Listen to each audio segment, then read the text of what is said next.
Terima kasih Bapak, kami mengucap syukur buat malam ini kami boleh berjumpa kembali di Mesbah Doa. Semua karena anugerah Tuhan, biarlah Tuhan terus pimpin kami berjalan dalam jalan kebenaran Tuhan, jauhkan dari segala hal-hal yang tidak berkenan pada Tuhan. Kami membuka hati kami bagi firman Tuhan karena kami percaya hanya firman Tuhan yang sanggup menuntun hidup kami. Berapi hamba-Mu yang tidak ada apa-apanya, dalam nama Tuhan Yesus, haleluya. Amin, amin, amin. Ya, shalom Bapak Ibu, puji Tuhan kita berjumpa kembali di Mesbah Doa malam ini. Dan kita akan sama-sama melanjutkan bacaan firman Tuhan. Namun sebelumnya saya akan bacakan kesaksian yang sudah masuk terlebih dahulu. Selamat malam Ibu Debbie, saya Ibu Widya dari Jogja. Saya mau bersaksi tahun 2023 yang lalu, ya rambut saya mengalami kerontokan yang hebat. Padahal selama ini saya tidak pernah mengalami rambut rontok. Saya sangat takut sekali, lalu saya pergi ke dokter kulit.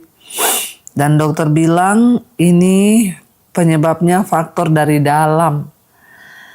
Waduh, mendengar hal itu saya semakin takut. Dan iblis mulai mengintimidasi saya dengan hal-hal yang macam-macam. Ya, saya semakin takut. Saya mengalami ketakutan, ya. Dokter beri saya salep untuk dipakai pagi dan malam. Saya memakai salep itu justru rontoknya semakin parah. Bukannya berhenti tapi semakin parah. Akhirnya saya menelpon dokter itu, katanya berhenti dulu, ya hentikan dulu salepnya. Saya sampai takut sisiran Bu, karena kalau disisir rontoknya banyak sekali. Apalagi kalau mau keramas, saya sangat ketakutan. Rambut saya di lantai kamar mandi itu pasti sangat banyak. Sampai saya tidak berani pakai salep apalagi apa-apapun. Saya hanya berdoa kepada Tuhan dan saya percaya bahwa Tuhan sanggup menolong saya. Tuhan sanggup menghentikan kerontokan rambut saya. Setiap keramas dan sisiran saya selalu bernyanyi. Saya perkatakan, bahkan sehelai dari rambutku tak akan terjatuh tanpa seizin-Mu. Saya imani itu dan saya selalu berdoa. Saya bilang, Tuhan ampuni saya Tuhan. Kalau sekiranya ada dosa dan sesuatu yang mungkin saya tidak sadari, yang itu tidak berkenan di hati Tuhan, ampuni saya. Puji Tuhan Bu, ya saya terus melakukan itu berangsur-angsur, rontok di rambut saya berhenti, bahkan mulai tumbuh lebat lagi tanpa menggunakan obat apapun. Wow, Tuhan baik, sangat baik ya, tetaplah kita andalkan Tuhan dalam segala perkara. Dan tidak ada yang mustahil bagi Tuhan. Demikianlah kesaksian saya. Semoga menjadi berkat bagi banyak orang. Tuhan Yesus memberkati. Amin, amin, amin. Iya, luar biasa ya kesaksiannya. Pergi ke dokter justru semakin rontok rambutnya. Dan ya pasti semua orang akan ketakutan kalau sisiran atau mandi itu di kamar mandi penuh dengan rambut ya. Dan puji Tuhan Ibu selalu kalau mau sisiran atau keramas nyanyi ya, bahwa tidak sehelai dari rambutku pun jatuh tanpa seizin Tuhan. Dan berdoa memperkatakan firman Tuhan ya, sehingga melihat mujizat semuanya kembali normal, bahkan tumbuh kembali lebat tanpa obat apapun. Wow, puji Tuhan, Tuhan kita dahsyat dan luar biasa, itulah Tuhan. Baik saudara, kita akan melanjutkan bacaan firman Tuhan. Hari ini sudah di Amsal 27. Ya, Amsal 27. Tanpa terasa ya, kita terus membaca firman Tuhan. Dan hari ini kita sudah masuk di Amsal 27. Kita mulai baca ayat yang pertama. Janganlah memuji diri karena esok hari, karena engkau tidak tahu apa yang akan terjadi hari itu. Jangan memuji diri karena besok hari, sebab kita tidak tahu apa yang akan terjadi hari itu. Bahkan untuk hari ini pun kita tidak tahu. Karena itu jangan memuji diri untuk besok hari. Kita harus terus percaya, mengandalkan Tuhan dan berkata jika Tuhan izinkan, ya semuanya karena anugerah Tuhan. Kita perlu saudara memperkatakan begitu. Misalnya saudara punya rencana, oh besok saya tuh rencana mau beli ini, mau beli itu. Ya tapi semua karena anugerah Tuhan. Itu artinya kita tidak memuji diri, tapi kita memuji Tuhan. Jangan pernah memuji diri karena esok hari. Sebab kita tidak tahu apa yang akan terjadi pada hari itu.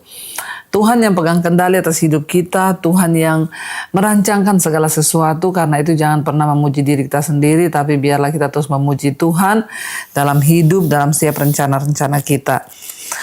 Ayat 2, biarlah orang lain memuji engkau dan bukan mulutmu, orang yang tidak kau kenal dan bukan bibirmu sendiri. Kalau ada pujian, biarlah pujian itu datang dari orang, bukan dari mulut kita yang memuji diri. Tapi orang lain yang tidak kita kenal yang memuji kita, itulah pujian yang sesungguhnya saudara ya. Tapi juga jangan kita terbuai dengan pujian orang. Ya sebaliknya kembalikan semua pujian itu untuk kehormatan bagi nama Tuhan. Kalau dipuji jangan lupa bilang puji Tuhan. Orang puji apapun, wah kamu tambah cantik ya, puji Tuhan. Kamu ini ya, puji Tuhan. Karena kadang-kadang juga pujian orang itu kalau kita terlalu menikmati bikin kita juga bisa sombong. Ya, ayat yang ketiga dikatakan batu adalah berat dan pasir pun ada beratnya. Tetapi lebih berat dari kedua-duanya adalah sakit hati terhadap orang bodoh.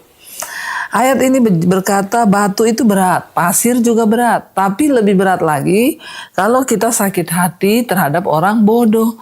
Ya, siapa orang bodoh itu? Orang yang tidak mengerti firman Tuhan, orang yang tidak mengerti kebenaran. Kalau kita sakit hati sama orang yang tidak bertobat, maka kita bodoh. Ngapain kita sakit hati sama orang yang memang tidak mengenal kebenaran? Ya, jangan saudara, walaupun saudara dikata-katai, saudara diapain, belajarlah untuk terus melepaskan pengampunan. Karena dikatakan pasir itu berat, batu juga berat. Tapi lebih berat lagi sakit hati kepada orang bodoh. Ngapain kita memikul sesuatu yang berat di hidup kita? Karena kita sakit hati sama orang bodoh. Siapa orang bodoh? Itu bisa jadi ipar kita yang gak bertobat, mertua kita yang gak bertobat, orang di sekeliling kita yang gak bertobat, mereka itu melukai kita, mereka ya mengata-ngatai kita, memfitnah kita, memperlakukan kita dengan tidak adil. Tapi bagian kita jangan sakit hati kepada mereka, karena itu namanya bodoh. Lepaskan pengampunan supaya kita ini terus menjadi orang yang bijaksana. Ayat 4, panas hati, kejam dan murka melanda, tetapi siapa dapat tahan terhadap cemburu? Ya, panas hati, kejam, murka melanda. Tapi siapa dapat tahan terhadap cemburu? Ya, cemburu itu lebih parah daripada orang yang marah, orang yang kejam, ya, orang yang murka. Cemburu itu ya iri hati kepada orang lain. Cemburu itu tidak suka melihat orang diberkati. Ayat ini bilang panas hati, kejam, murka itu lebih ringan daripada orang yang cemburu. Iri hati dengan orang, ya, kesuksesan orang, kesuksesan tetangga.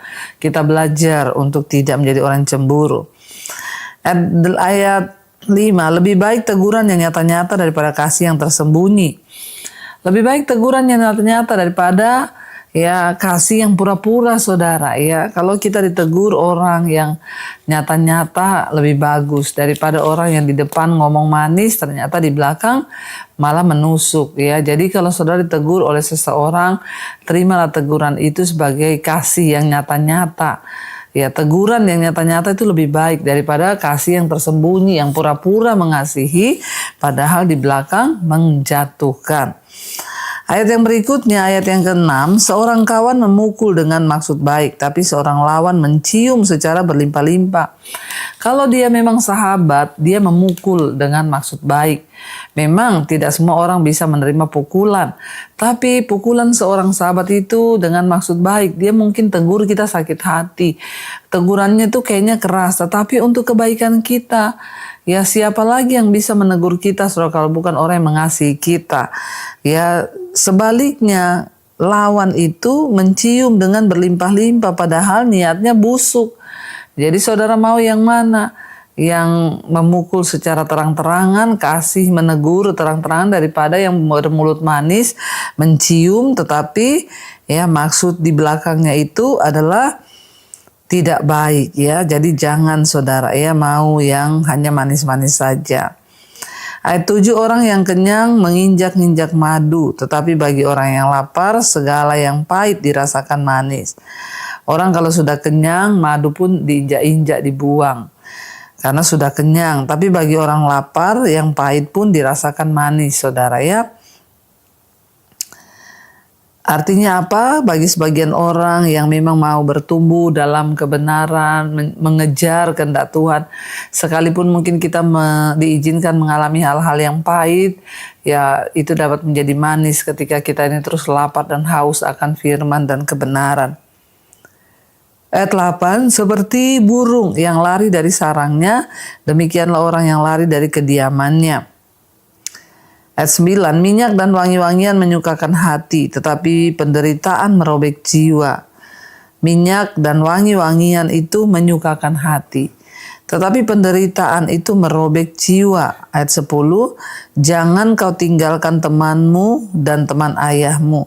Jangan datang di rumah saudaramu pada waktu engkau malang. Lebih baik tetangga yang dekat daripada saudara yang jauh. Jangan datang di rumah saudaramu ketika engkau lagi dalam keadaan malang.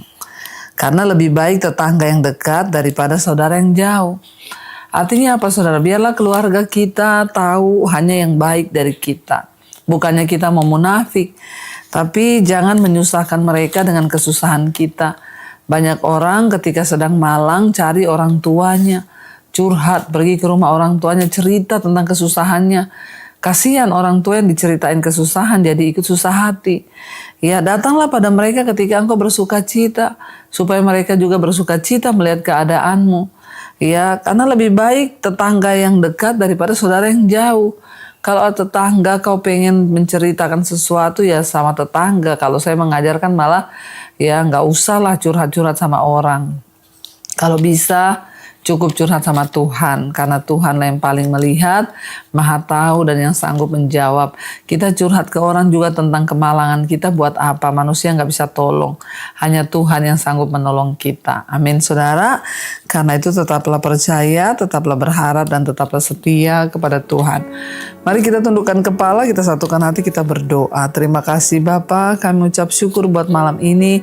Firman Tuhan mengingatkan kami untuk setia kepada Tuhan, untuk setia berpegang pada firman-Mu, untuk setia berpegang pada janji-Mu, agar kami melihat kebahagiaan ketika kami sungguh-sungguh berjalan dalam kehendak dan rencana Tuhan. Berkati setiap anak-anak-Mu Bapa, mereka yang terus setia mencari wajah-Mu, mereka yang terus setia mencari kehendak-Mu, agar supaya hidup mereka boleh senantiasa ada di dalam perkenanan-Mu. Beri kekuatan bagi siapa mereka yang mengalami masalah, kemalangan atau apapun. Biarlah kami terus mencari Tuhan dan bukan mencari manusia. Sesuai dengan apa yang firman-Mu katakan, agar hidup kami diberkati. Sembuhkan siapa yang sakit, biarlah kami mengerti rencana dan kehendak Tuhan. Kalau ada dosa, ampuni kami, sucikan dan kuduskan kami. Kami berdoa untuk setiap mereka juga yang mengalami masalah dalam keluarga, biar pemulihan demi pemulihan terjadi, suami, istri, dan anak dipulihkan Tuhan. Yang mengalami masalah dalam keuangan, pekerjaan, Tuhan pulihkan kembali keuangan kami, pekerjaan kami, biarlah Tuhan, bahwa kami semakin mengerti kehendak dan rencana Tuhan dalam hidup kami. Yang mencari pekerjaan, Tuhan pertemukan dengan yang terbaik. Yang mencari jodoh juga Tuhan pertemukan dengan jodoh yang dari Tuhan. Yang masalah dalam hutang piutang, Tuhan turut bekerja mendatangkan kebaikan. Asal kami mengandalkan Tuhan. Yang ingin menjual aset, Tuhan pertemukan dengan pembelian terbaik. Terima kasih Bapa, kami menyerahkan semuanya ke dalam tangan Tuhan. Berkati Tuhan bangsa dan negara kami Indonesia, biar lawatan Tuhan tercurah dari Sabang sampai Merauke.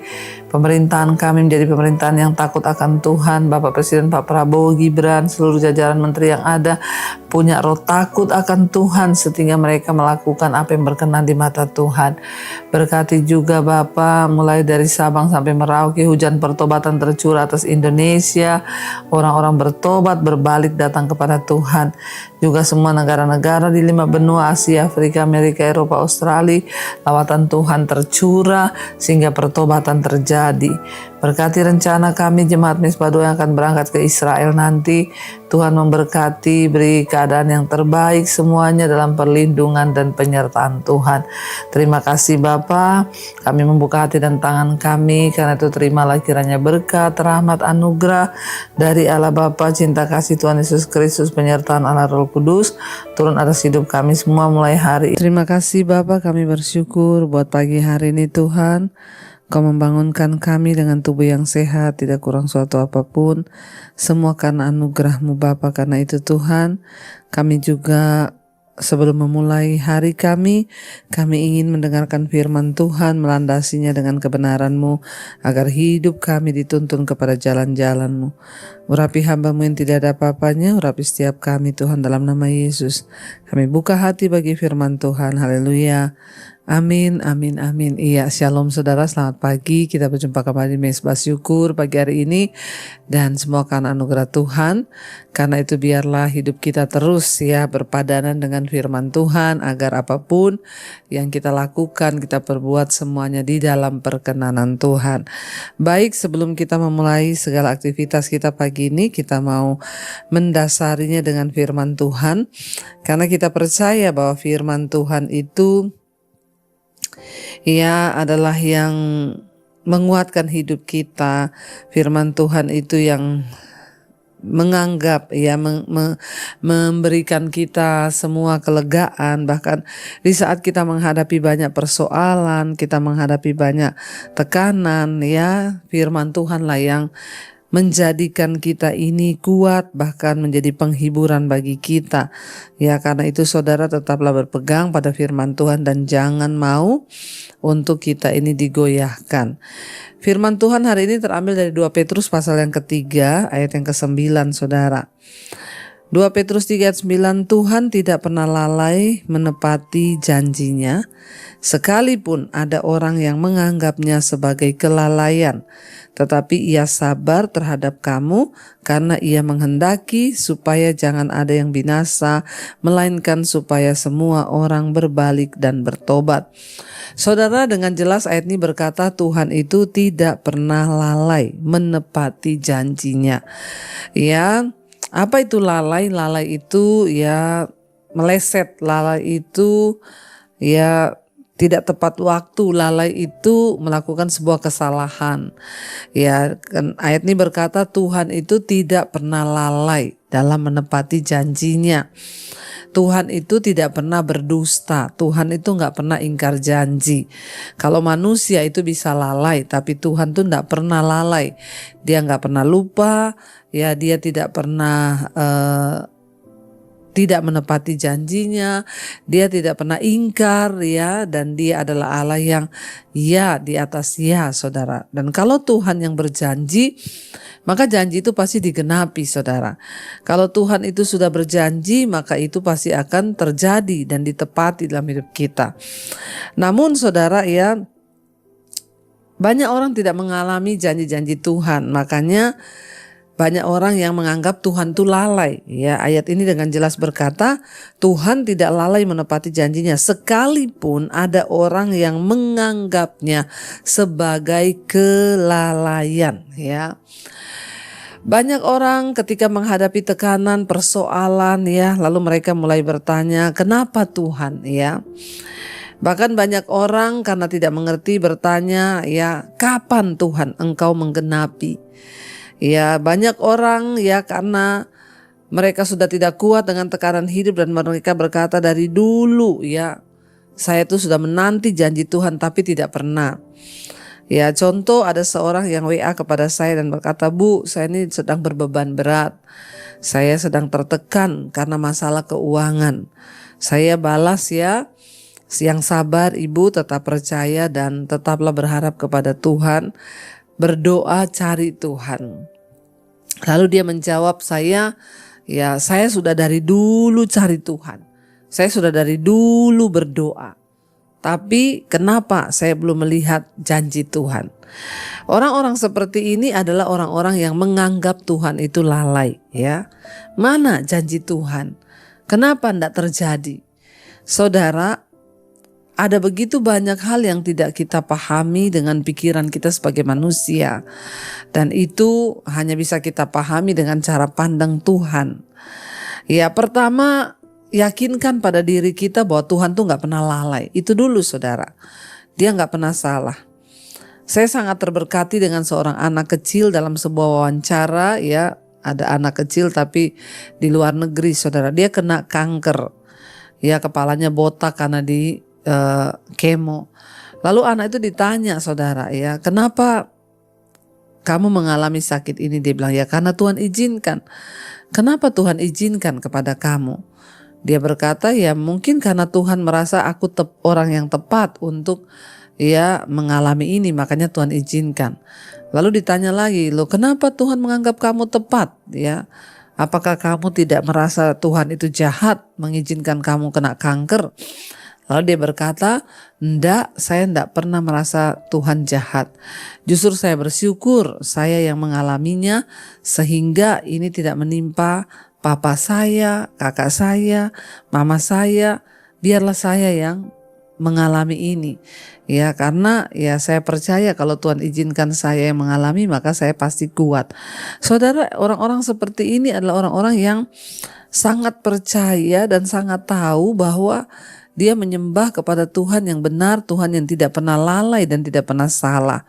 Ya, dari segi pandangnya Tuhan, dia justru berkata, aku bersyukur karena kalau aku ini yang kena begini, ya bukan papaku yang kena, bukan mamaku yang kena, bukan adikku yang kena, tapi aku. Wow, saudara, saya melihat iman yang seperti ini itu iman yang luar biasa.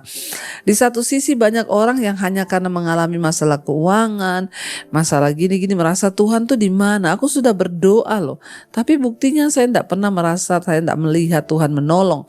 Saudara, ya, tanamkan dari hati kita pertama kali itu berkata bahwa aku percaya bahwa Tuhan itu tidak pernah lalai. Ya, Tuhan tidak pernah lalai untuk menepati janjinya. Sekalipun banyak orang yang menganggapnya sebagai kelalaian. Kalau Alkitab menulis banyak orang yang menganggap Tuhan itu lalai, berarti memang banyak. Mungkin termasuk kita hari ini ketika sedang menyaksikan dan mendengarkan renungan ini, ya mungkin dalam hati kita juga berkata, iya ya, kenapa ya saya belum mengalami begini, kenapa dan kenapa dan kenapa. Berhentilah bertanya saudara, tapi yakinkan dirimu bahwa Tuhan itu tidak pernah lalai. Nah, kenapa saudara? Ya, seringkali kita merasa bahwa Tuhan tidak menepati janjinya. Ayat ini berkata, disambung di sana, Tuhan tidak pernah lalai menepati janjinya sekalipun ada orang yang menganggapnya sebagai kelalaian. Tetapi ia sabar terhadap kamu karena ia menghendaki supaya jangan ada yang binasa, melainkan supaya semua orang berbalik dan bertobat. Ya, Tuhan itu sabar. Sekalipun orang menganggapnya lalai, dia sabar. Dalam setiap ujian, tekanan, persoalan yang kita hadapi, cuma satu tujuannya, Tuhan bilang supaya kamu tuh tidak binasa, melainkan supaya orang-orang itu berbalik dan bertobat. Kenapa Tuhan izinkan masalah? Cuma satu tujuannya, supaya kita ini berbalik dan bertobat dan kita tidak binasa, melainkan beroleh hidup yang kekal. Masalah, pencobaan, tekanan, ya tujuannya cuma itu, supaya manusia berbalik, bertobat, diselamatkan. Berbalik, bertobat, diselamatkan. Tidak ada yang lain saudara. Karena itu hari ini saudara, ya mari, ya kita sedang menghadapi apapun, ya jangan menganggap Tuhan lalai. Tantangan berat, jangan menganggap Tuhan lalai. Tapi biarlah kita mau terus berkatakan, Tuhan, aku percaya Engkau tidak pernah lalai. Kalaupun hari ini aku menghadapi masalah, tekanan, aku tahu itu maksud Tuhan supaya aku berbalik dan bertobat. Ya, Tuhan izinkan supaya kita berbalik dan bertobat kepada Tuhan. Jadi saudara, ya seberat apapun masalah, tantangan yang kita hadapi, ya mari saudara kita mau berbalik dan bertobat. Waktu kita berbalik dan bertobat, maka disitulah Tuhan itu menjawab tepat pada waktunya. Jangan pernah merasa Tuhan lalai, sebab Dia Allah yang bekerja, semua itu akan indah pada waktunya. Mari kita tundukkan kepala dan kita renungkan firman ini.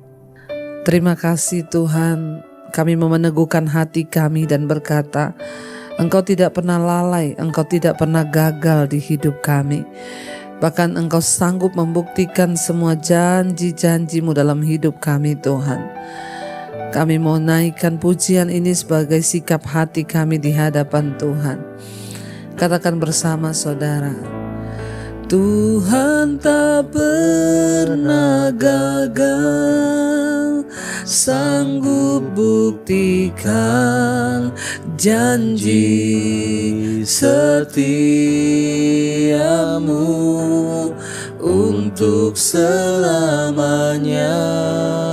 Imanku berkata,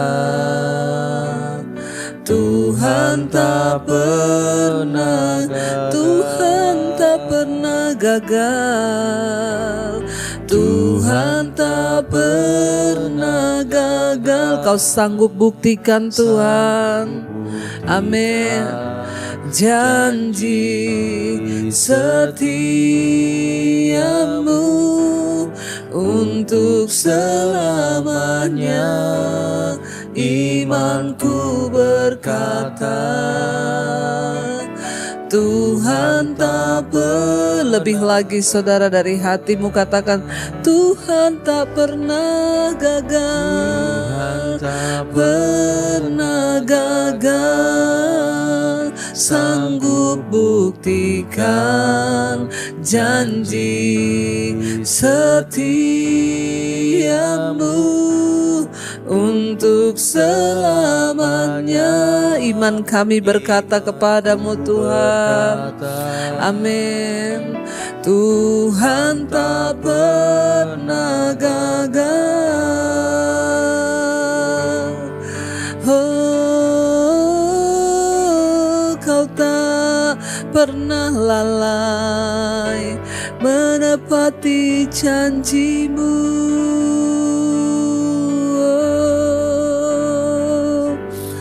Kami percaya Tuhan, Engkau tidak pernah lalai, Engkau tidak pernah gagal. Karena itu hari ini ampuni kami kalau kami sering berpikir Tuhan lalai, Tuhan gagal, Tuhan tidak menepati janjinya. Ampuni kami Tuhan. Kalau kami bertanya kapan Tuhan, kapan, ampuni kami Tuhan. Kami mau meneguhkan hati kami berkata, Engkau tidak pernah lalai, Engkau tidak pernah gagal di hidup kami Bapa. Karena itu hari ini Tuhan, apapun masalah pencobaan yang sedang kami hadapi, kami mau percaya Engkau izinkan semua masalah pencobaan itu karena kesabaran-Mu, agar kami ini berbalik dan bertobat, agar kami tidak binasa tapi kami diselamatkan. Terima kasih buat teguran Tuhan. Terima kasih buat firman-Mu hari ini. Berkati setiap anak-anak-Mu yang setia ikut mezbah syukur, dan bawa Bapa kehidupan setiap kami untuk sungguh-sungguh mengenal Engkau, untuk sungguh-sungguh lewat semua yang kami hadapi, kami tahu rencana Tuhan itu yang terbaik bagi kami. Berkati setiap anak-anak-Mu Bapa, beri kekuatan kepada mereka Tuhan agar mereka terus kuat. Berkati yang sakit Tuhan, Engkau sembuhkan Bapa. Kami percaya dalam kuasa nama Yesus ada kesembuhan. Berkati juga semua yang sekolah, kuliah, bekerja, para ibu rumah tangga yang ada di rumah juga, dimanapun kami berada. Berkat Tuhan turun, perlindungan Tuhan sempurna atas kami, dijauhkan dari segala yang jahat Bapa. Berkati juga Tuhan mereka yang berulang tahun pada hari ini, umur panjang di tangan kanan, kekayaan hormat di tangan kiri. Karena Tuhan menyertai, apapun yang menjadi pergumulan, Tuhan menjadi jawaban. Terima kasih Bapa, Engkau menyertai setiap anak-anak-Mu yang terus ada dalam pergumulan. Mereka boleh keluar sebagai pemenang-pemenang dalam kehidupan. Berkati bangsa dan negara kami Tuhan.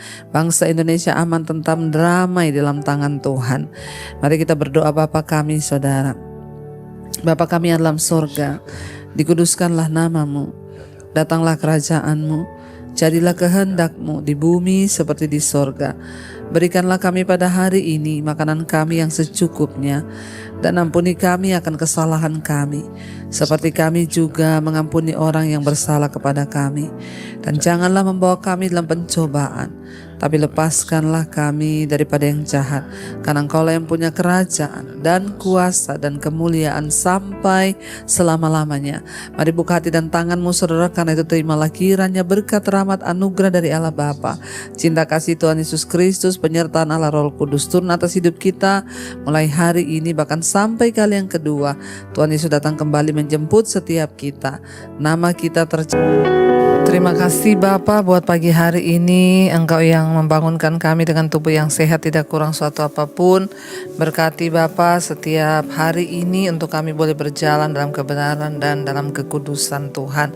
Terima kasih Tuhan Yesus, Engkaulah sumber kekuatan di hidup kami. Urapi setiap kami, urapi hamba-Mu yang tidak ada apa-apanya. Kami buka hati kami bagi firman Tuhan.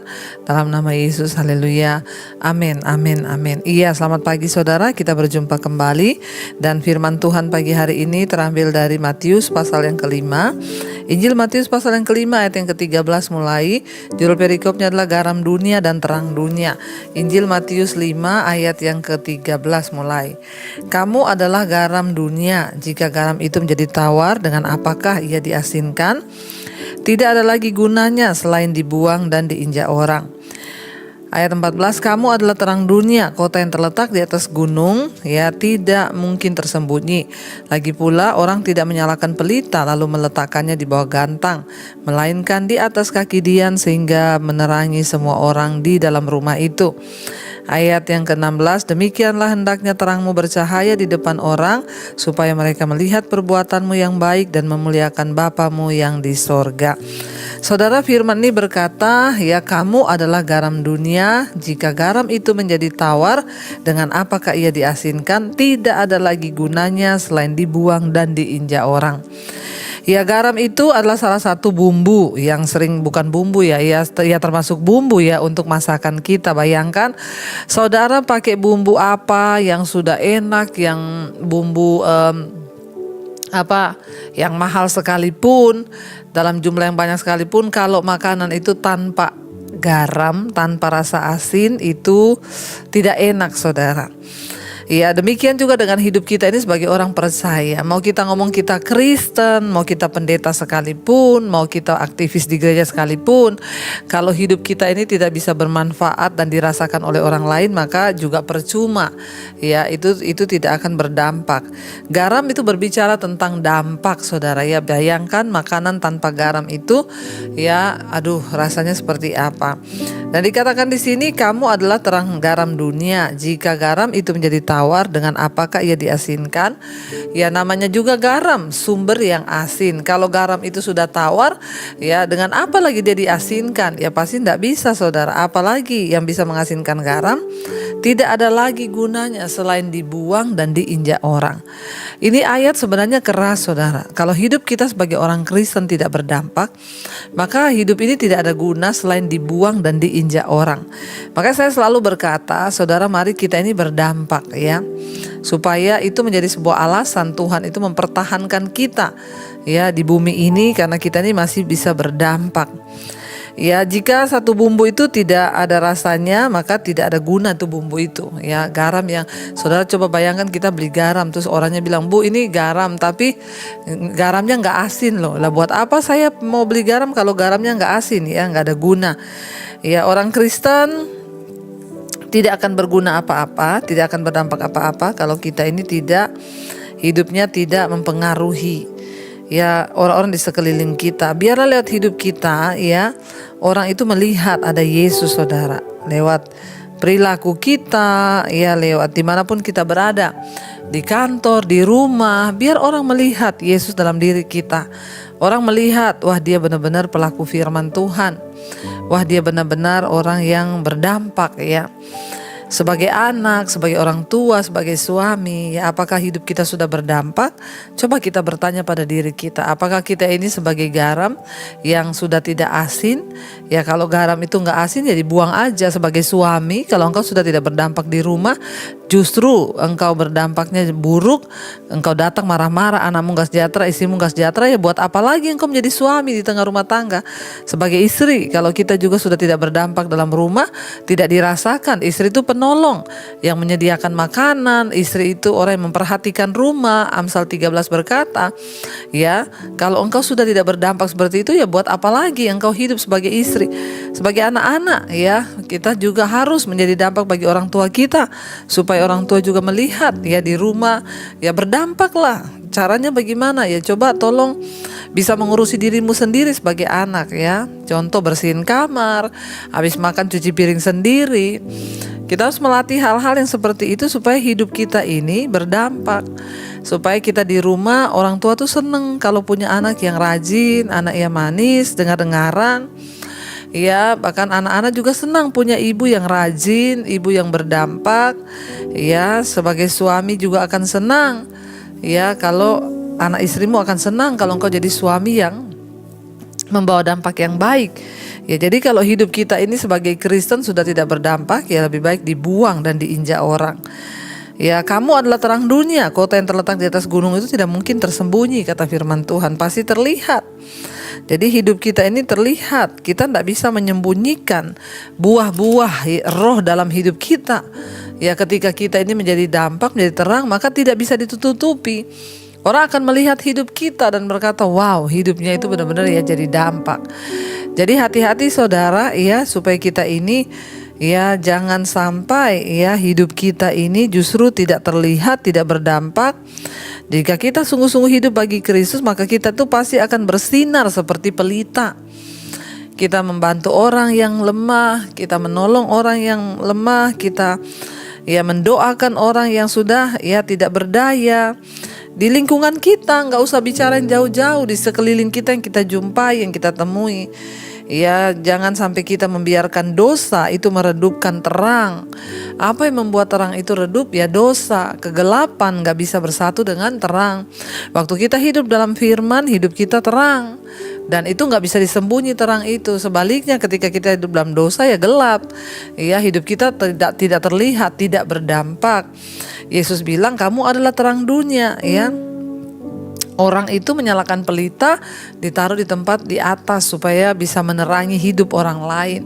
Ya, saya bersyukur kalau sampai hari ini ya Tuhan juga bisa memakai ya saya sebagai orang menyampaikan firman Tuhan. Ya, lewat dampak firman Tuhan yang dialami banyak orang, mereka datang berkata kami berubah, kami bertobat ya. Itu benar-benar anugerah karena saya mau. Ya, dari awal saya bertobat, saya berkata Tuhan pakai hidupku untuk saya juga bisa menceritakan apa yang Yesus lakukan dalam hidup saya, pertobatan yang saya alami. Ya, saya juga berdoa bagi setiap saudara agar hidup saudara juga menjadi dampak. Awalnya bagaimana saudara? Berdoa bilang Tuhan aku mau menjadi dampak. Aku mau bertobat biar aku menjadi terang, sehingga terang itu bercahaya depan semua orang.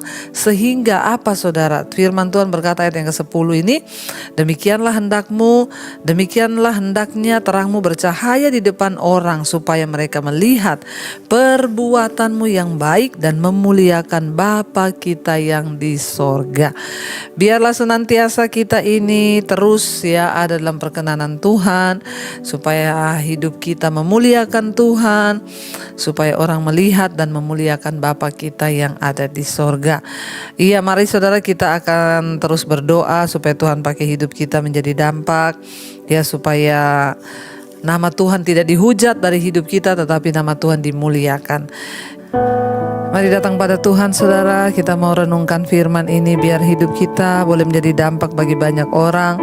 Kita katakan di hadapan Tuhan, selagi kita hidup, selagi kita masih ada kesempatan, biar kita boleh menjadi dampak, menjadi terang bagi banyak orang di sekeliling kita. Katakan bersama pujian ini di hadapan. Berkati semua anak-anak-Mu, mereka yang setia Tuhan mengikuti mezbah syukur pagi hari. Tuhan yang terus membangunkan kami untuk kami lebih lagi belajar akan firman-Mu sehingga hidup kami menjadi berkat bagi banyak orang. Kami mau mulai dari keluarga kami terlebih dahulu, rumah tangga kami. Sebagai istri jadikan kami penolong, sebagai suami jadikan kami imam yang benar, sebagai anak-anak juga jadikan kami Tuhan sebagai buah anggur yang manis dinikmati oleh orang tua kami. Berkati Tuhan setiap keluarga demi keluarga, biar kami boleh hidup dalam takut akan Tuhan. Apa yang kami lakukan menyenangkan hati Tuhan dan mempermuliakan Bapa di sorga. Baik kami di rumah, di kantor, di sekolah, di kampus, dimanapun kami berada, jadikan hidup kami menjadi berkat. Ampuni kalau selama ini kami tidak menjadi berkat Tuhan. Kami mau belajar mulai hari ini menjadi berkat. Tuhan berkati setiap anak-anak-Mu yang bekerja, kuliah, sekolah. Tuhan sertai perjalanan mereka hari ini, jauhkan dari segala mara bahaya, kecelakaan. Tuhan juga memberkati Bapa untuk setiap anak-anak-Mu yang hari ini berulang tahun. Tuhan tambahkan umur panjang di tangan kanan, kekayaan hormat di tangan kiri. Biarlah kedewasaan rohani juga mengikuti. Tuhan menyertai, memberkati setiap yang sakit hari ini, Engkau sembuhkan. Jamah Tuhan, kesembuhan terjadi. Berkati yang berbeban berat hari ini, Engkau berikan kelegaan, kelepasan. Tuhan berkati bangsa dan negara kami Indonesia. Bapak Presiden Jokowi ada dalam tangan-Mu, bangsa ini juga di dalam tangan Tuhan. Kami percaya hari ini kami lewati dengan penuh sukacita. Tuhan buat berhasil apa yang kami lakukan, agar nama Tuhan dipuji dan dipermuliakan. Mari kita berdoa. Bapa kami, Saudara. Bapa kami yang ada dalam sorga, dikuduskanlah nama-Mu, datanglah kerajaan-Mu, jadilah kehendak-Mu di bumi seperti di sorga. Berikanlah kami pada hari ini makanan kami yang secukupnya, dan ampuni kami akan kesalahan kami, seperti kami juga mengampuni orang yang bersalah kepada kami. Janganlah membawa kami dalam pencobaan, tapi lepaskanlah kami daripada yang jahat. Karena Engkaulah yang mempunyai kerajaan dan kuasa dan kemuliaan sampai selama-lamanya. Mari buka hati dan tangan-Mu, Saudara. Terimalah kiranya berkat dari Allah Bapa, cinta kasih Tuhan Yesus Kristus, penyertaan Allah Roh Kudus menyertai hidup-Mu mulai hari ini bahkan sampai kali yang kedua Tuhan Yesus datang menjemput kita. Nama kita tercatat dalam kitab kehidupan. Dalam nama Tuhan Yesus yang percaya diberkati Tuhan, katakan bersama amin, amin, amin. Tuhan Yesus memberkati. Shalom. Terima kasih buat kasih-Mu bagi kami Tuhan. Kau yang sudah menerima kami apa adanya, Engkau berikan kasih yang terbaik. Karena itu kami juga mau meneladani kasih itu dan hidup dalam kasih itu. Urapi setiap kami, urapi hamba-Mu yang tidak ada apa-apanya. Firman Tuhan sanggup mengubahkan hidup kami. Di dalam nama Yesus, yang siap terima firman Tuhan, katakan bersama amin, amin. Silakan duduk Bapak Ibu, shalom. Apa kabarnya hari ini? Luar biasa ya. Kita bulan ini memperingati ya bulan kasih sayang katanya. Ya makanya pakai pink ya. Tapi saya percaya bahwa Valentine itu bukan hanya tanggal 14 Februari ya, terutama bagi kita suami istri ya, setiap hari saya dan suami Valentine. Amin. Ya bukan cuma kalau tanggal 14 terus saling mengasihi itu pret. Nah dalam rangka itu hari ini temanya adalah tetap mengasihi walaupun terluka. Siapa yang lagi terluka hari ini? Ada yang lagi terluka? Tidak ada? Pulang saja kalau gitu ya. Semua tidak ada yang terluka. Bapak Ibu, ajaran yang sangat identik dengan kekristenan itu adalah kasih. Karena Tuhan Yesus datang ke dalam dunia, ya didasarkan karena mengasihi. Makanya Yohanes 4 ayat 16 berkata, karena begitu besar kasih Allah akan dunia ini sehingga Dia mengaruniakan Kristus, anak yang tunggal untuk menebus saudara dan saya. Alasan untuk Tuhan datang ke dalam dunia karena Dia mengasihi. Jadi ajaran kekristenan itu, kalau orang tahu orang Kristen, oh ajaran itu tentang kasih. Dan sudah seharusnya kita ini hidup dalam kasih. Dan tema hari ini tetap mengasihi walaupun terluka. Nah ini berat ini. Tetapi sesungguhnya kasih yang benar itu bisa kita wujudkan justru waktu kita ini terluka. Kalau orang baik sama saya baik sama orang, ya itu biasa. Orang dunia pun melakukan hal yang sama. Tapi ketika kita disakiti, kita terluka, lalu kita tetap membalas, mendoakan, meminta berkat, itulah bedanya kita. Tapi kenapa sekarang tingkat perceraian itu naik loh? Dan yang aneh di Indonesia sekarang tingkat pernikahan tuh turun. Turun loh sekarang. Kenapa orang takut? Anak-anak muda itu takut nikah sekarang. Berapa banyak yang belum nikah di sini? Udah nikah semua? Kaum jomblowers, angkat tangan. Jangan takut. Asal kita berdiri di atas dasar firman, dan kita mengerti prinsip dari firman Tuhan, maka kita pasti akan menjadi pernikahan yang berkenan. Tapi hari-hari ini saudara, prinsip dunia banyak menggempur anak-anak Tuhan lewat sosial media. Bahkan sekarang perceraian dibikin pesta. Kemarin saya lihat di Instagram, pesta perceraian. Bercerai dibikin pesta loh, dan udah nggak malu-malu. Saya komen di situ, memang tanda-tanda kiamat ya. Saya dihujat banyak netizen. Bu pendeta, nggak usah sok tahu. Daripada kita menerus-neruskan pernikahan yang sudah saling menyakiti, ngapain? Ya, mending kita bisa berbahagia dan nggak sakit jiwa. Saya balas, yang suruh lu nikah siapa? Kalau nggak tahu firman, jangan nikah. Ya, apa sih arti dari pernikahan? Makanya Yesus berkata, kamu bukan lagi dua, tetapi satu. Bagi Kristus pernikahan itu 1 tambah 1 sama dengan berapa? Kalau ada yang bilang 2 sesat. Artinya apa? Suami istri itu kita bukan lagi 2 tetapi 1. Nah, bagaimana bisa menjadi 1? Ya, makanya saya selalu bilang menikah itu bunuh diri. Amin. Separuh dari saya harus mati, separuh dari suami mati, baru kita separuh-separuh bisa jadi 1. Kalau kau nggak siap bunuh diri, jangan kawin. Amin. Apalagi soalnya Bu, saya ini dari dulu mau menikah. Ya, saya tuh kan kepengen dapat suami yang tidak pelit, tidak pemarah, tidak mabok, tidak merokok. Saya bilang tidak ada. Saya pengen dapat istri yang ya tidak cerewet, tidak mata duitan. Saya bilang ya tidak ada.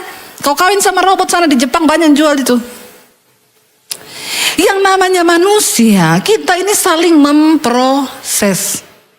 Tujuan dari pernikahan supaya kita ini diproses, kita menjadi indah. Kemarin ada yang konseling sama saya, Bu, saya digoblok-goblokin, Bu, sama hamba Tuhan loh. Dia bilang kamu itu goblok, memang gini. Saya harus ngapa, Bu? Saya bilang bersyukur, bilang puji Tuhan.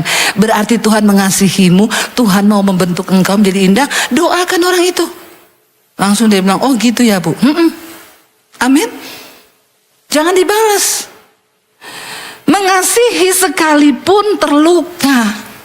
Itulah ajaran Kristus, saudara. Karena kasih itu menutupi segala sesuatu, percaya segala sesuatu, berharap kepada segala sesuatu. Kita bukan kompromi dengan dosa. Kasih menutupi banyak sekali dosa. Bukan berarti kita kompromi. Kita nggak pernah bisa memilih loh orang yang datang dalam hidup kita. Ada orang yang datang melukai kita, ada yang datang mengecewakan kita. Tapi dari setiap orang kita bisa belajar. Dari A kita belajar arti pengkhianatan. Dari sini kita belajar arti dari ya memanfaatkan. Tapi di balik semua itu akhirnya kita akan menjadi orang yang semakin kaya dalam hal karakter. Kita tetap mengampuni. Jangan ikuti teori-teori dunia. Ya, daripada lu menikah, lu bertahan dengan orang yang toksik begitu, ya lu cerai aja. Kau nikah lagi coba sama orang yang kau pikir baik, kau nanti pasti cerai juga lagi. Karena kau tidak pernah mau mengerti proses Tuhan akan hidupmu. Amin, saudara. Coba kita lihat, kenapa kita bisa dan dimampukan mengasihi orang yang melukai kita. 1 Yohanes ayat yang keempat, ayat yang ke-16.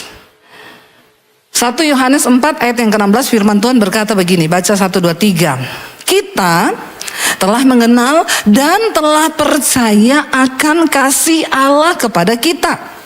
Allah adalah kasih, dan barang siapa tetap berada di dalam kasih, ia tetap berada di dalam Allah dan Allah di dalam dia. Kita ini telah mengenal Allah dan Allah adalah kasih. Jadi ternyata sumber dari kasih itu sendiri adalah siapa? Tuhan. Kita tidak akan mungkin bisa mampu untuk bisa mengampuni, mengasihi orang yang membuat kita luka kalau kita tidak hidup di dalam Tuhan. Tidak mungkin. Teman saya bikin status ya, angkat foto sama istrinya. Dia tulis begini, Valentine sama dengan manis, asam, asin, pahit, namun tetap manis. Saya komen di situ, alias mati rasa. Ya, kasih itu mati rasa loh. Artinya apa? Kita harus mengabaikan. Terluka, kecewa, belajar mengabaikan. Bukan kita lari, bukan kita biarkan, tapi kita selesaikan. Sehingga kita gak sakit jiwa. Karena banyak orang sakit jiwa, dia tutupi semuanya. Beresin di hadapan Tuhan. Ya, engkau bermusuhan dengan iparmu, engkau bermusuhan dengan mertuamu. Belajar saudara. Yesus berkata begini, barang siapa mengasihi aku, dia melakukan firman-Ku. Kenapa kita bisa mengampuni ipar kita? Kita bilang, Tuhan, aku sebenarnya gak mampu ngampuni dia, tuh jahat. Tapi karena aku mengasihimu Tuhan, aku mau belajar melakukan firman-Mu untuk aku bisa menyenangkan Engkau, untuk aku bisa mengampuni. Dalam nama Tuhan Yesus, aku mengampuni iparku, aku memberkati dia dalam nama Tuhan Yesus. Engkau sembuh. Sehingga kau gak perlu ke dokter jiwa. Kalau ke dokter jiwa kau dikasih obat, ditenangkan aja sarafmu. Tapi nanti kalau kau ingat kau sakit lagi. Tapi kalau kau belajar melakukan firman, jiwamu tuh sembuh. Saya pernah cerita suami istri ya bertikai, istrinya syok, suaminya selingkuh. Suaminya ini laki-laki baik-baik, selingkuh sama pembantunya. Istrinya cantik. Dia sakit hati, dia marah, dia cakar suaminya, luka-luka satu badan. Karena istrinya pedicure, manicure. Kukunya tajam.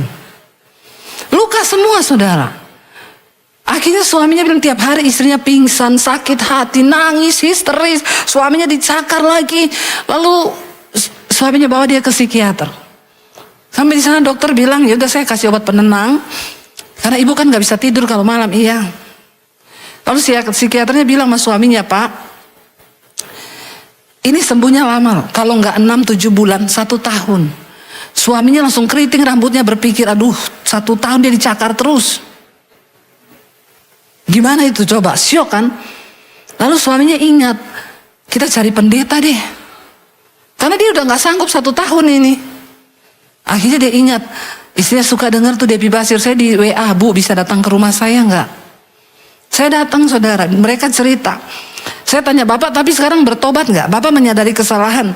Iya saya bertobat Bu, saya benar-benar jatuh. Karena ya istri saya banyak keluar kota.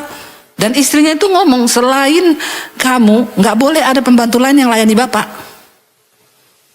Selain dia ini. Istri cantik saudara. Ya pembantunya ini ya nggak jelek juga sih, tapi nggak cantik gitu. Tapi kan kejatuhan tuh bukan karena cantik toh. Namanya syaitan itu kan di mana-mana ada ya, bapak-bapak. Kata setan, aku lagi yang salah. Kasihan banget aku ini jadi setan. Yang nafsu dia, yang salah aku. Ya, jadi akhirnya jatuh saudara. Saya cuma mau tanya, tapi bapak sekarang tobat. Saya lihat juga suaminya ini bukan tipe nakal. Kalau memang dia nakal, dia bisa cari perempuan di luar, dia orang kaya. Lalu ketika saya bertanya, ibu mau disembuhkan? Dia bilang, iya tapi kata psikiater saya akan begini sampai 7-1 tahun. Ibu mau gak dengar firman Tuhan? Kalau ibu mau dengar firman Tuhan, hari ini ibu sembuh. Jangan pelihara luka itu. Ibu harus mengambil keputusan untuk mengampuni. Kasihi suamimu yang lagi jatuh dalam jurang, ibu yang harus tolong dia. Ibu juga bertobat, jangan lama-lama tinggalin suami. Ya karena pria itu makhluk yang lemah. Amin bapak-bapak. Jangan merasa kuat kau itu lemah. Lalu kalau ibu mau, ayo bu, hari ini putuskan ibu mengampuni. Kita berdoa, selesaikan. Ibu peluk suami, ibu doakan suami, suami mendoakan istri. Beres, mau nggak? Mau. Saya berdoa buat mereka. Terjadi pemulihan, istrinya nangis di hadapan Tuhan, suaminya nangis, mereka berpelukan.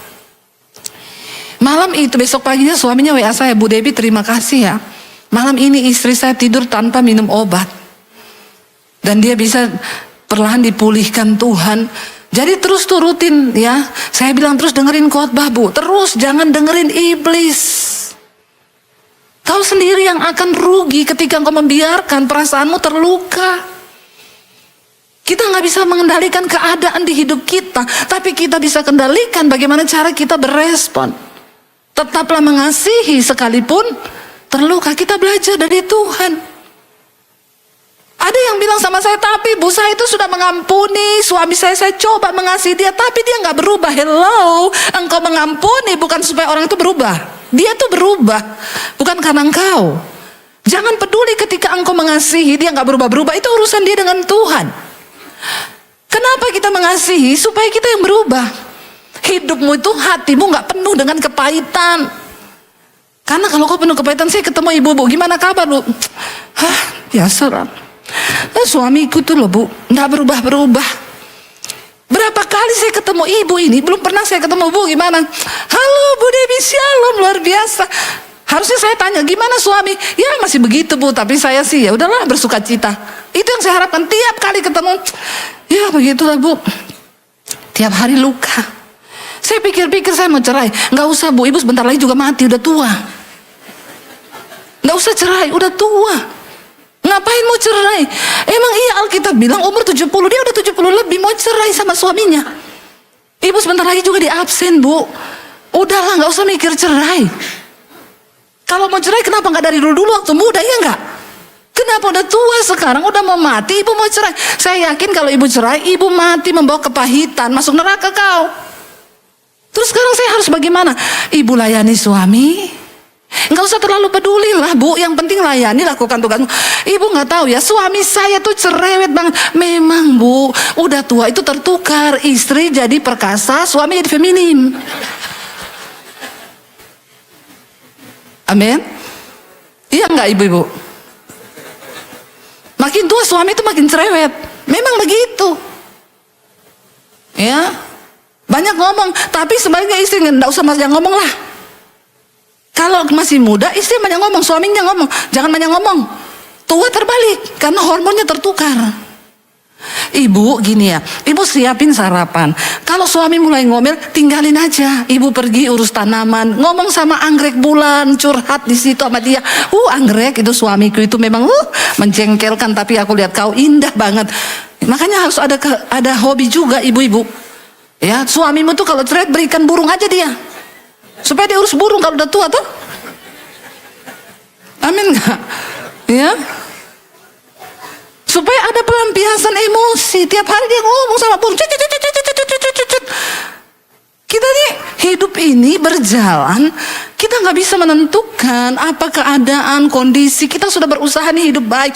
Orang datang bikin kita kecewa.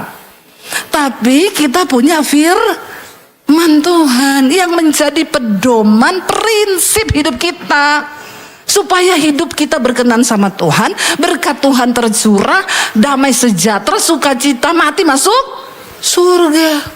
Rugi nggak kau kecewa, udah hidup singkat kecewa, suamimu mau gila, biarin dia gila, doakan saja.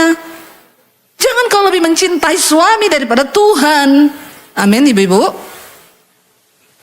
Jangan kau lebih mencintai istri daripada Tuhan. Artinya apa? Kalau suamimu gila, kau jangan ikut gila. Tetaplah pegang firman Tuhan.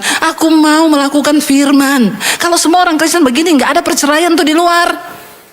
Masalahnya kita ini berharap ekspektasi kita, ya harusnya kan suamiku itu begini, harusnya kan dia begini, harusnya terus stres kau.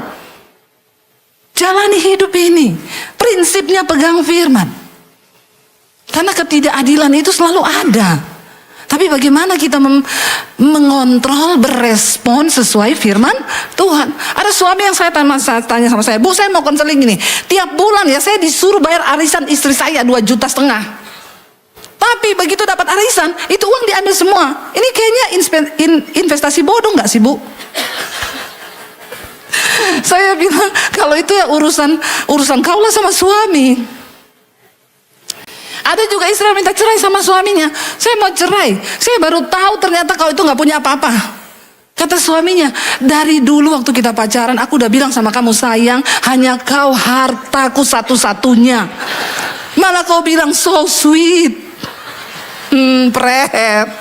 Makanya yang pacaran tolong ya nggak usah banyak gombal. Pakai akal, pakai logika ya. Karena token listrik itu bunyinya bukan lagu dangdut.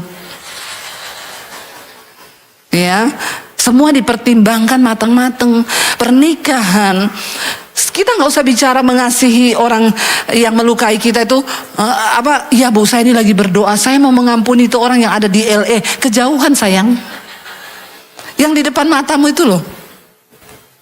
Ampuni istrimu, ampuni suamimu, ampuni iparmu, ampuni mertuamu, ampuni tetanggamu yang julid.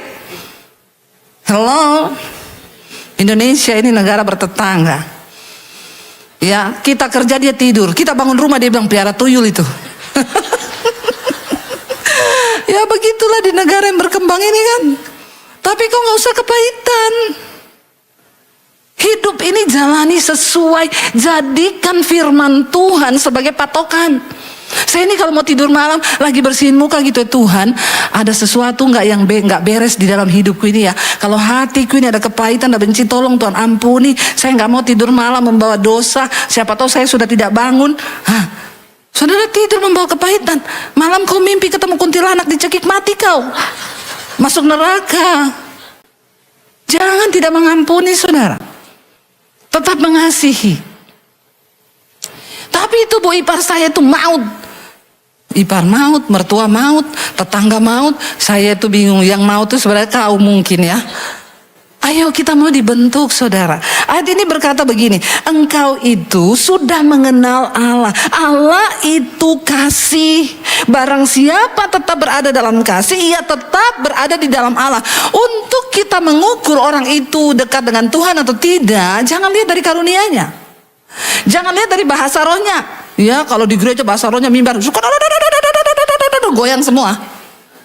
Tapi di rumah berantem suami istri, garuk-garukan, cakar-cakaran, syaiton. Bukan dari karunia-Nya. Bukan dari hebatnya khotbah saya.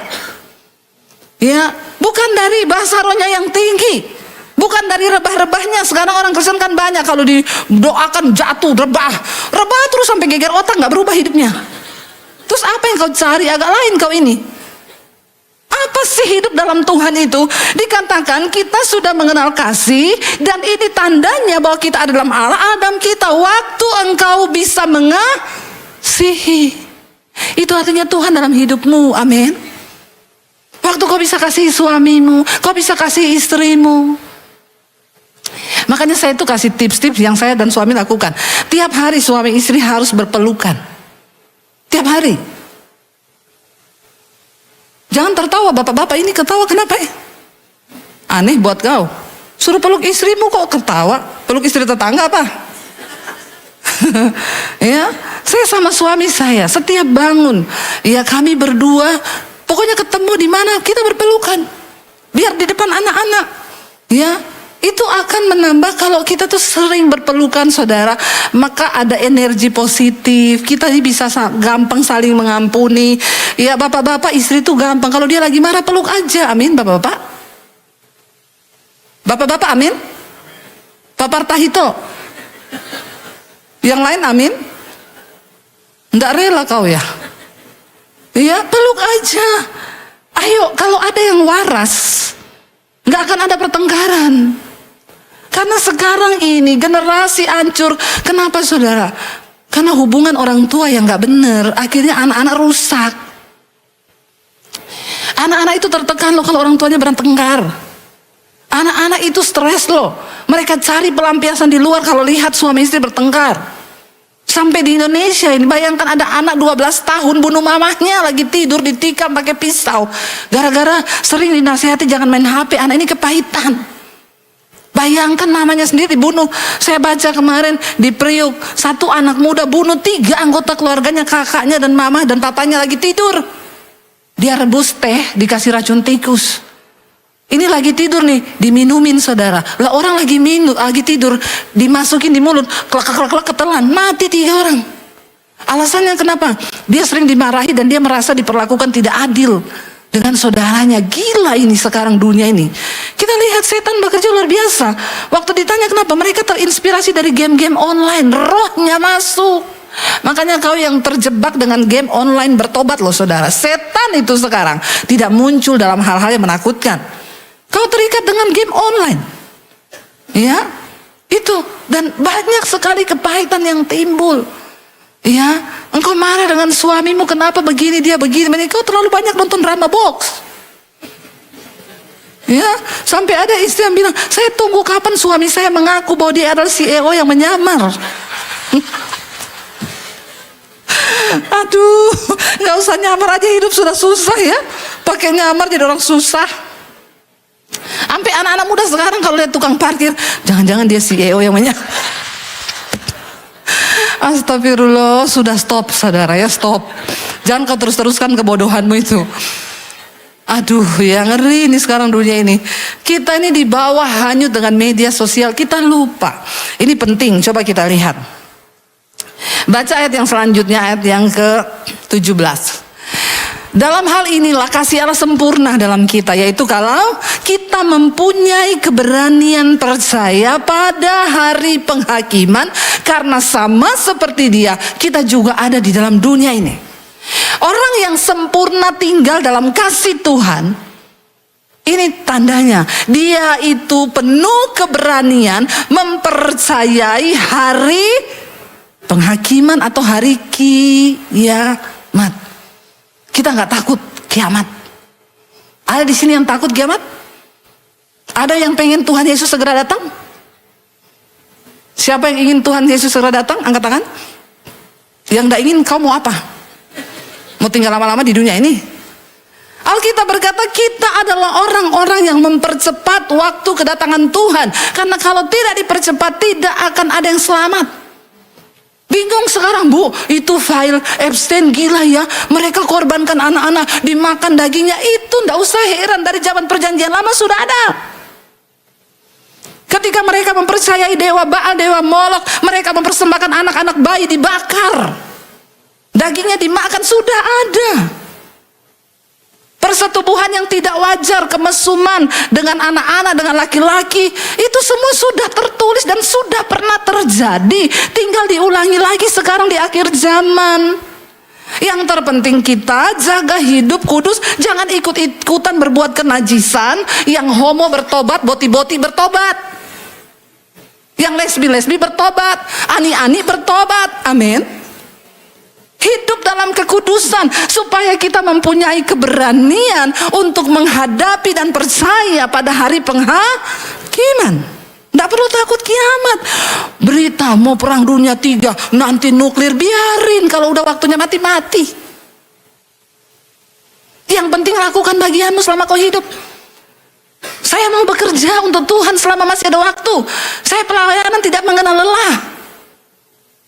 Saya terbang antar benua, antar kota, antar provinsi, terbang terus. Kadang pengen di rumah ini menikmati. Minggu depan udah terbang lagi ke Makassar, terbang kemana-kemana. Tuhan, selama masih ada waktu, aku ingin memberitakan Injil supaya semakin banyak orang bertobat, mendengar berita kebenaran, dan mereka diberi kesempatan untuk menerima Tuhan. Saya kemarin di Pot, saudara, kita diajak, Bu, kita kuliner yang beda ya, nyoba daging buaya. Agak takut juga saya, biasanya buaya di Indonesia makan orang, apalagi buaya darat.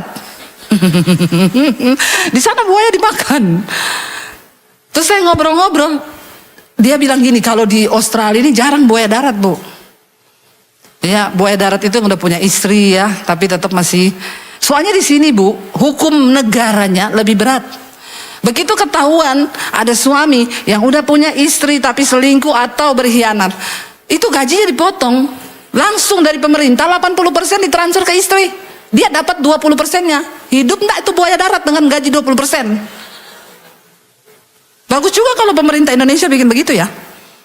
Jadi nggak ada tuh orang itu menikah banyak-banyak istri. Di Indonesia udah miskin, istrinya banyak. Miskin sombong, saudara. Ya, di sana orang itu taat. Saya dan suami ngobrol gini, oh makanya orang di luar negeri ini, mereka tuh kayak udah nggak butuh agama. Kenapa? Karena hukum negaranya itu lebih keras. Orang lebih takut sama hukum negara. Karena apa? Hukum agama lama dihukumnya. Bener nggak? Kalau hukum negara kan langsung, kamu ya melanggar, didenda kamu. Itu ndak pakai lama, langsung dapat surat denda, kamu harus bayar itu. Bayar, kalau nggak bayar kamu dihukum. Dapat poin, kamu bisa menerima sanksi. Kalau hukum Tuhan, ini susahnya, nggak langsung kena hukum. Makanya di ibu-ibu bilang suami saya itu selingkuh terus, bu, kayak nggak takut Tuhan, tapi kok yang sukses-sukses aja. Ya iya, karena Tuhan nggak langsung hukum. Tapi penghukuman Tuhan ngeri, binasa kekal selama-lamanya. Dan kenapa Tuhan belum hukum orang berdosa sekarang? Karena Tuhan masih memberi kesempatan. Tuhan itu mengasihi. Nggak kayak kita nih kalau tahun berdosa mati gitu ya. Tuhan itu mengasihi, Dia memberikan kesempatan. Karena Alkitab berkata, Tuhan tidak berkenan pada kematian orang fasik, tetapi pada pertobatannya. Tuhan lebih mau orang fasik itu jangan mati dulu, lu tobat dulu baru mati, amin. Itu Tuhan. Hukum Tuhan tuh memang nggak langsung terlihat. Tapi mari saudara, kita belajar. Ampuni suamimu sekalipun sangat melukai. Kita minta hati Tuhan supaya kita bisa dan kalau kita sempurna tinggal dalam kasih Allah, kita nggak takut tentang hari penghakiman. Mau dunia ini kiamat, mau apapun terjadi. Saya ini kalau mau tidur malam, Tuhan kuduskan saya. Siapa tahu malam ini pengangkatan, siapa tahu malam ini kiamat. Ya, nggak ada yang perlu kita takutkan. Karena kita sudah sempurna mengasihi Tuhan dengan segenap hati jiwa, kita yakin dan percaya ada jaminan keselamatan, langit yang baru, bumi yang baru bagi orang-orang yang mau sungguh-sungguh percaya dan mengasihi Tuhan. Amin. Persiapkan dirimu. Nggak ada pilihan. Dikatakan ya kita punya keberanian percaya pada hari penghakiman. Lalu ayat yang ke-18 berkata, ayat yang ke-18, di dalam kasih tidak ada ketakutan. Kasih yang sempurna melenyapkan ketakutan. Sebab ketakutan mengandung hukuman. Dan barang siapa takut, dia tidak sempurna di dalam kasih. Ketakutan mengandung hukuman. Jangan takut karena orang penakut tidak masuk surga. Itu kata Alkitab. Takut apa? Takut mati, takut setan, takut miskin, takut kiamat. Berarti kau belum sempurna dalam kasih. Yang dimaksud di sini dalam kasih apa? Mengasihi Allah dengan segenap hati jiwa, maka kita akan dimampukan untuk mengasihi yang lain. Dan orang yang sempurna dalam kasihnya kepada Tuhan, dia nggak takut, saudara. Kasih yang sempurna melenyapkan ketakutan. Jangan takut setan, jangan takut gelap. Ya, tolak semua itu karena kau tidak masuk surga kalau takut. Lalu ayat yang ke-19 berkata, kita mengasihi karena apa? Allah lebih dahulu mengasihi kita. Kenapa kita dimampukan mengasihi bahkan sekalipun orang yang melukai kita? Karena Tuhan lebih dulu mengasihi kita. Kita nggak mungkin bisa mengasihi orang kalau kita tidak menerima kasih dari Tuhan. Makanya untuk kita bisa mampu, ayo kasihi Tuhan. Ayo dekatkan dirimu dengan Tuhan. Cuma Tuhan yang adalah sumber kasih itu yang akan memampukan kita karena Allah itu kasih. Lalu ayat yang ke-20 berkata begini, baca dengan suara yang keras. Jikalau seorang berkata, aku mengasihi Allah dan ia membenci saudaranya, maka ia adalah pendusta. Karena barang siapa tidak mengasihi saudaranya yang dilihatnya, tidak mungkin mengasihi Allah yang tidak dilihatnya. Tapi banyak orang Kristen pendusta duduk di gereja tiap hari Minggu. Di gereja nyanyi dia, aku mengasihi engkau Yesus. Tiba-tiba dia ingat ipar adalah maut. Lagi nyanyi gini, mati saja dia. Malaikat bilang, pret, pendusta kau. Tuhan bilang, kalau manusia saja yang kau lihat, iparmu yang kau lihat, mertuamu yang kau lihat, saudaramu yang kau lihat, kau tidak bisa kasihi, bagaimana mungkin kau bisa kasih Tuhan yang tidak kau lihat? Kau Kristen halu, kau pendusta. Dan banyak pendusta duduk di gereja tiap hari Minggu. Tidak usah angkat tangan, bertobat saja. Kalau kau punya kepahitan, ampuni saudara. Belajar mengasihi sekalipun berat, itu baik bagi kita. Amin. Tidak mungkin kau bisa kasihi Allah yang tidak kau lihat. Kalau manusia yang kau lihat, kau tidak bisa mengasihi. Ya, mengasihi artinya kita lepaskan pengampunan. Udah, gak usah diingat. Kalau ada kesempatan kita berbuat baik, berbuatlah baik.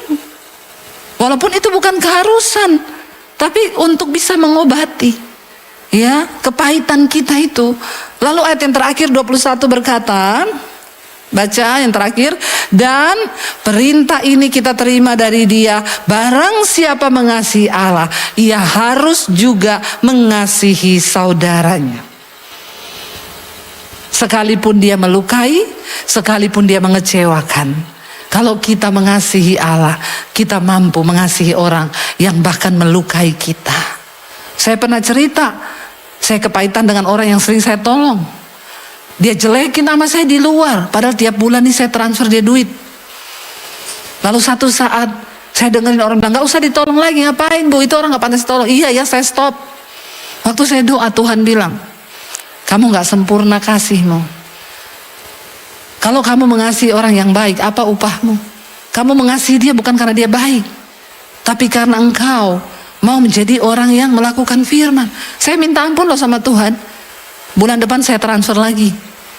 Dan ketika saya melakukan itu, saudara, ada damai sejahtera di hati saya. Jangan balas jahat dengan jahat, tapi balaslah kejahatan dengan kebaikan. Kalau kita bisa melakukan itu, maka berkat Tuhan mengalir di hidup kita. Amin. Kita sudah menerima kasih yang sempurna dari Tuhan. Kita tidak layak, tapi Tuhan melayakkan. Kita yang banyak dosa, ketika kita ketok pintunya, Dia bukakan. Kasih yang sempurna kita terima dari Tuhan yang melayakkan kita memanggil Dia Bapa. Saya undang imam musik maju ke depan.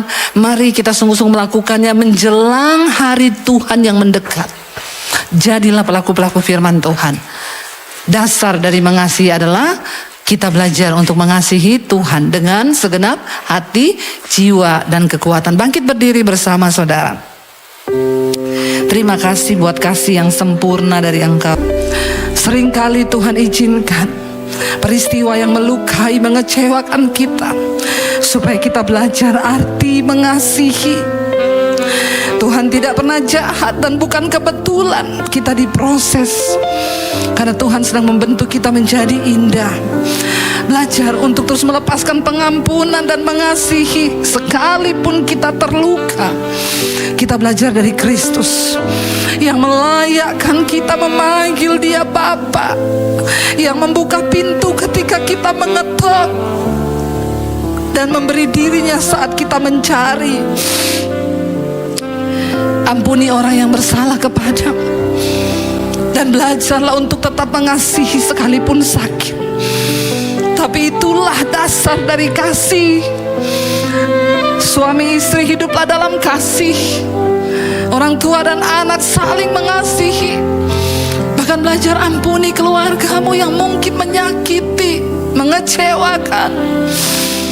Sama seperti Kristus yang mengampuni kita, melayakkan kita memanggil Dia Bapa. Kita pun orang-orang yang diampuni. Kita bisa mengasihi karena Allah lebih dulu mengasihi saudara dan saya. Kasih yang kekal, kasih yang tanpa syarat. Bilang, Tuhan, mampukan kami Tuhan. Ajar kami mengasihi Engkau lebih lagi, supaya kami mampu menjadi orang-orang yang mengasihi orang yang menyakiti kami. Mari angkat tanganmu di hadapan Tuhan. Terimalah kiranya berkat, rahmat, anugerah dari Allah Bapa, cinta kasih dari Tuhan Yesus Kristus turun atas hidup kita mulai hari ini, bahkan sampai kali yang